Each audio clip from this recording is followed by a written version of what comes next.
Hi, I'm Dan Nelson. Thanks for joining me for another free art lesson.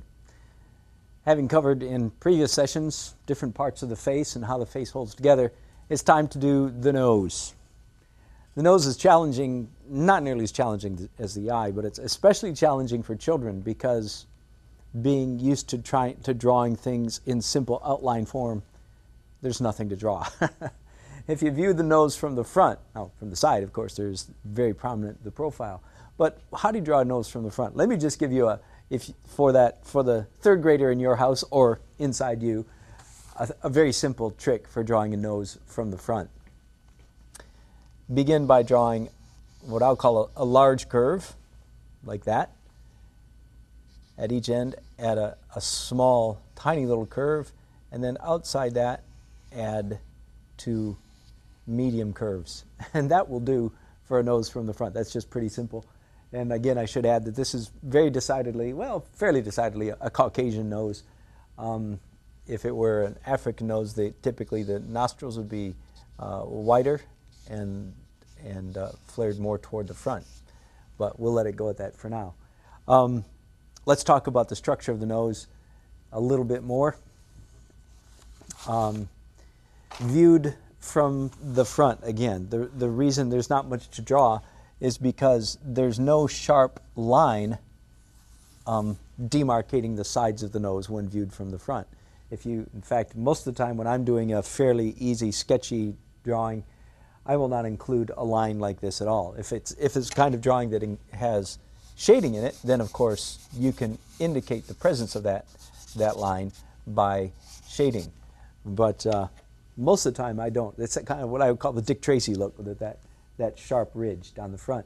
But it is good to understand how the nose is constructed if you want to draw it. Let's start with the view from the front. There's the bridge of the nose, which you might envision as a wedge shape? I'm not sure what to call that. It's not exactly a wedge. The eyes are here, the glabella is here. And this is the bridge of the nose, the part of the nose toward the top that is a bony structure. If there is going to be any line on the bridge viewed from the front, it's going to be up here in the nose section. In the bony section of the nose. When it comes down further than this, the rest of the nose is, of course, cartilage and ended by varying degrees and many varying degrees of a rounded, soft tissue. Let me illustrate this from the side.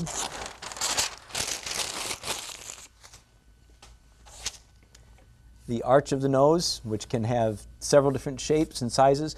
Very often there's a prominence. Now, there's not on my nose, so I'm a bad example, but there's often, or I have very little, there's often a prominence on the nose from the side, right there, and it's typically where the skeleton ends, where the bony part of the nose ends right there, and then when it progresses into the cartilage part of the nose, it dips back down.